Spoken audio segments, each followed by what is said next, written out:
man maa ngi ko am en 2004 bi ma ko amee en 2004 ma defaraat ko waaw soo gisee nag 2004 ma am ko c'est parce que man suma premier oto bi ma commencé liggéey ma jënd oto en 1980 oto bu mel nii la woon bi ma toogee nag ba 24 ans après benn bu mel nii romb ma gis ma rek suma xel demaat ci waaw ma daal di ko jënd nag defaraat ko donc boobu ba léegi bii laa yor bon ah defar rek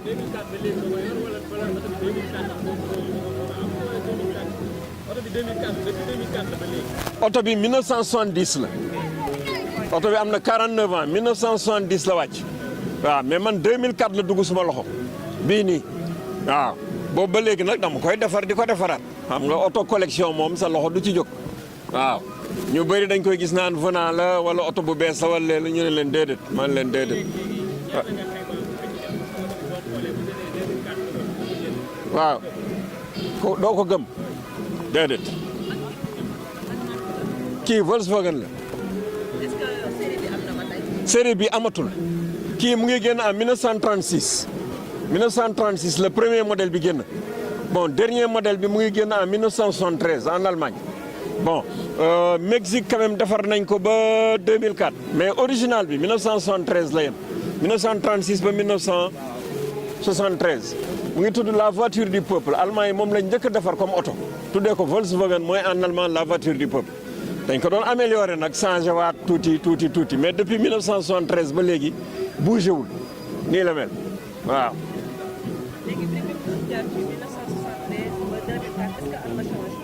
non amul changement amul benn changement depuis 1973 1971 sax la gëj am changement waaw 1971 le dernier modèle bi mooy bii bi am feu yu mag yi waaw parce que bii ak bii même modèle la Volkswagen la ñoom ñaar yëpp mais gis nga kii faar yu mag yi mu am ak kii faar yu ndaw yi mu am kii moom mujjee génn mooy bi génn en 1971 waaw depuis lors nag bougé tul waaw moteur bi ci gannaaw la nekk ba pare du jël ndox waaw moteur bi du jël ndox refroidissement par air la ngelaw li rek moo koy seddal waaw. waaw mun naa ko ubbi après ngeen xool maal la ci ngay dugal sa ay bagage waaw ouais.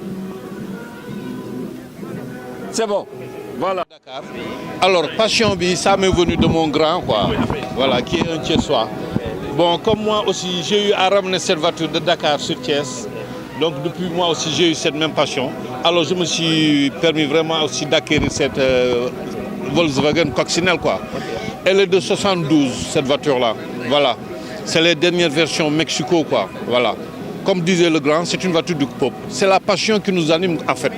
Donc avec cette passion-là, bon, il n'y a pas de prix, il y a un coût, mais ce coût-là, c'est vraiment personnel quoi. En fait, c'est ça. Voilà. Les voitures de dernier modèle et est-ce qu'il y a une différence côté écologique, environnemental? Mais bien sûr, et bien sûr. Ces voitures-là sont beaucoup moins polluantes que les voitures actuelles de nos jours, n'est-ce pas? Là, c'est vraiment l'envie, c'est vraiment le rétro-fun, comme on dit, quoi, en fait. Donc, elles sont moins polluantes que les véhicules de nos jours, ça c'est clair. Voilà, ça c'est clair, elles sont moins polluantes. Voilà. Qu'est-ce que cela fait de participer à votre manière à la fête de l'indépendance en choisissant après Saint-Louis l'année dernière dans le cadre du Festival de Jazz, cette année Thiès? Oui, on a vraiment aimé Thiès et puis avec nos collègues qui sont là, le monsieur Sanoho qui nous a invités.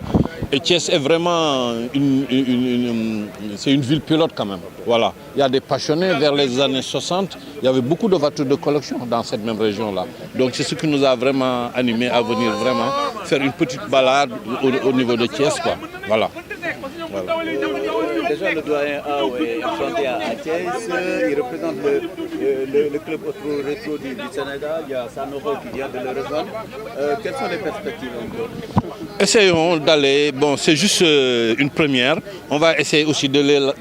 d'améliorer ces visites, ces rencontres, essayer d'autres choses, parce que Thiès a été depuis très longtemps, comme je vous ai dit à l'entame, a été depuis très longtemps une ville pilote. Moi je suis dans une écurie, j'ai participé aux 6 heures, les randonnées de Thiès et ainsi de suite. Donc Thiès a vraiment cette capacité à accueillir tout le monde, quoi. Maintenant entre Sanoho et le grand Ao, je pense que l'avenir est vraiment prometteur. Voilà. Voilà, dañu koy def la ci wala fa wax ñu tuuti. Waaw Assane Faye laa tudd, voilà, je suis un passionné, dama bëgg auto collection. Oto bi moom la xale di woowee oto mbott, voilà, oto mbott. Oto bi amul ndox, donc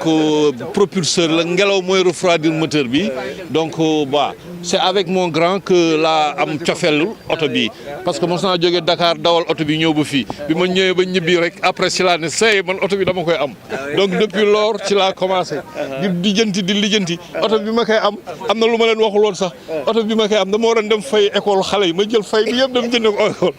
ma ñëw ñu may laaj man leen non amaguma madame di ma laaj ma ne ko non je sais pas amaguma xaalis fekk bon j'ai vu cette voiture je voulais pas qu'elle m'échappe en fait donc mooy li ma lay wax rek mooy passion bi loolu moo indi ñu bëgg lii quoi ku nekk ak li nga bëgg rek ku nekk ak sa passion voilà passion bi la voilà. aussi tudd dawal lien bi lan ngeen di wax ñi lay déglu ñi lay suivre. Bon li ñu leen di wax bon li ñu war a wax man je suis dans l'auto-école en même temps je suis instructeur je partage ça. Mais si nous avons un lien, il faut toujours qu'il y ait la prévention. Il faut toujours la prévention avant de voir la sécurité. La prévention en amont, c'est de respecter les règles, d'être vraiment tolérant, de ne pas, d'avoir voilà, et d'avoir vraiment un comportement bas. ci tali bi parce que tali bi dañ ko bokk di ko partager du dëgg ñun ak ñëpp donc bu ñu fi nekkee dañu war a am benn yar am nu ñuy doxee du dëgg bañ nekk di def yenn coow yi jaru ko du dëgg ñun ñoo bokk lépp du dëgg parce que oto dafa garaaw te accident su amee ñaar ñëpp ko bokk donc il faut qu'on soit vraiment un peu nu ñu koy waxee xam ñu koy muñalante jéggalante pour que vraiment dawal bi mën a rafet et puis j'invite quoi vraiment ñi nga xam ñoo bokk tali bi transporteurs yi profité wàlla si Jakarta maan yi yéen ñëpp ñu bokk xam ne ñoom ñoo yore développement dëkk bi ñoom ñoo war a censé yóbbu le nombre important nit ñi parce que nombre important nit ñi mooy ñi nga xam dañu feebar ñu war leen yóbbu ñi am soxla ñu war leen yóbbu ku nekk ñu war la yóbbu donc soo nekkee responsable di liggéey ci tali bi da nga ko war a utiliser ak conscience da nga ko war a utiliser ak respect ak yëpp. ça c'est laaj bi mu ji monsieur Faye au-delà passion bi ngeen bëgg oto yi ban ngëneel la am ci environnement. ah non du yàq jaww ji du yàq dara déjà amul dara lu polluant dara amul dara lu polluant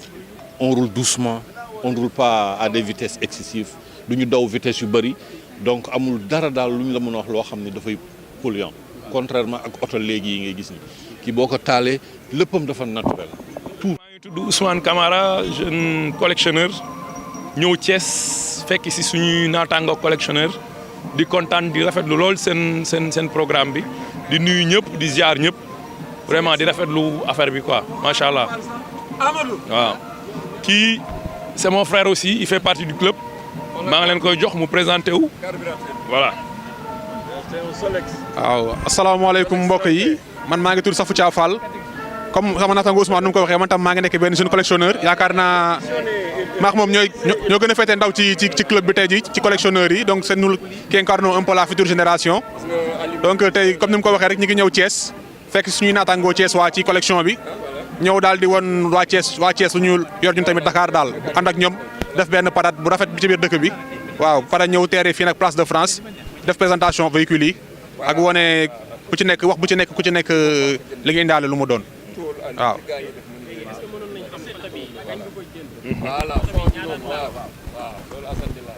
oto bi wax leen année bi ak date bi nga ko jënd waaw oto bii nag moom mi ngi nekk benn Peugeot 403 tey moom la ñu indaale bu ñuy ñëw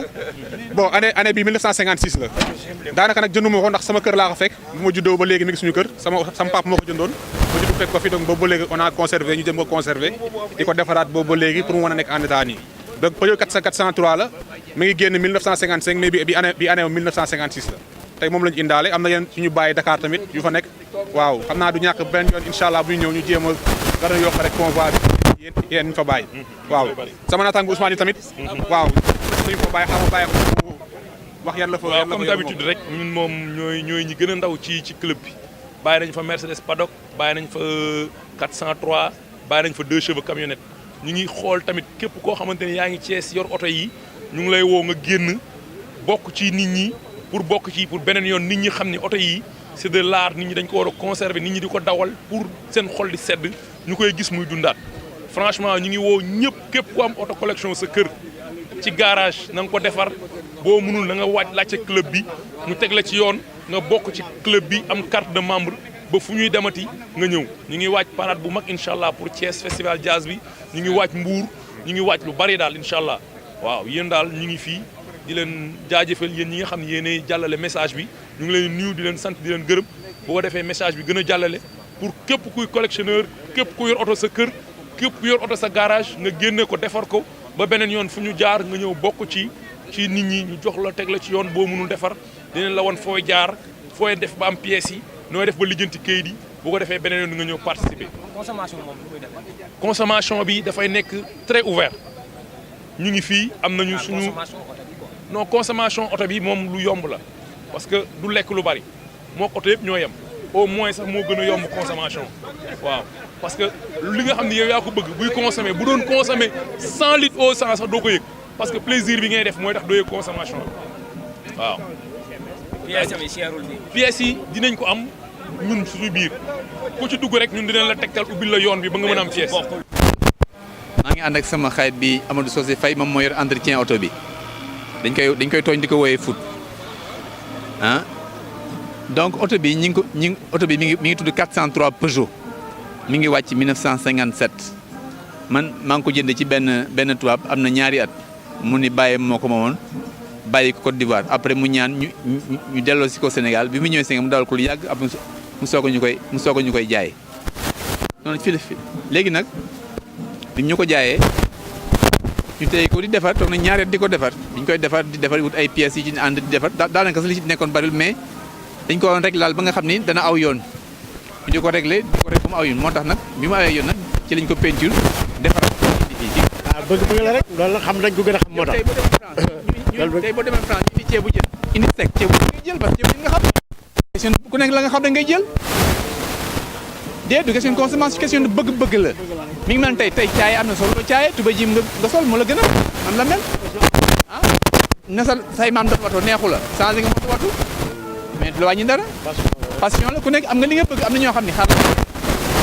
ñi di yar ay jabar yu bari ñi yar ay dàll yu bari oto yi moom lu ñu bëgg la rek la. J'ai acheté cette voiture depuis 25 ans maintenant qu'elle est dans mon garage.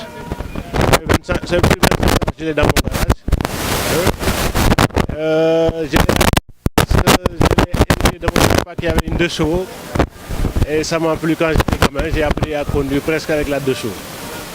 ok jërëjëf booy kontaan nañ bu baax a baax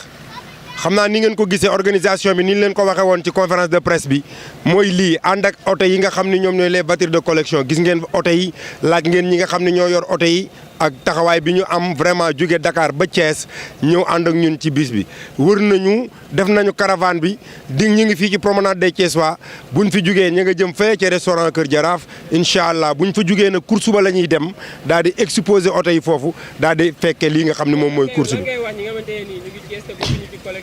waaw di wax ne képp ku yore oto yii rek war ngaa ñëw bokk ci ndax lii sax ndimbalante la am na fu sa loxo mënta egg ñoom seen loxo mën na faa egg te ay kilifa ñoo ci bokk kilifa yoo xam ni am nañu ay partenaires parti fu mu mën a doon ci àddina bi kon vraiment yow mi yore oto yi te nga xam ni lii sa passion la bokk bëgg nga ko ñoo ngi lay ñaan nga ñëw adhéré ànd ak gars yi ndax bu ñuy dem sax fële nga xam ne moom mooy festival de jazz bu Saint-Louis ñu mën a ànd ak yow kon ñoo ngi leen di wax ñëpp ñu ngi leen di jox rendez-vous festival jazz Saint-Louis parce que fa lañ jëm kon nag oto yi duñu rek dañ leen di jël nii comme ça na ko ni mu koy yoree non non ñii dafa nekk seen bëgg-bëgg ñu ay kilifa di ko defar ba mu baax di ci bëggal seeni xol tey ku ñu romb rek sa xol sedd na kon nag ñu ngi leen di jox rendez-vous course ba ci kanam tuuti ñu gën a yaatal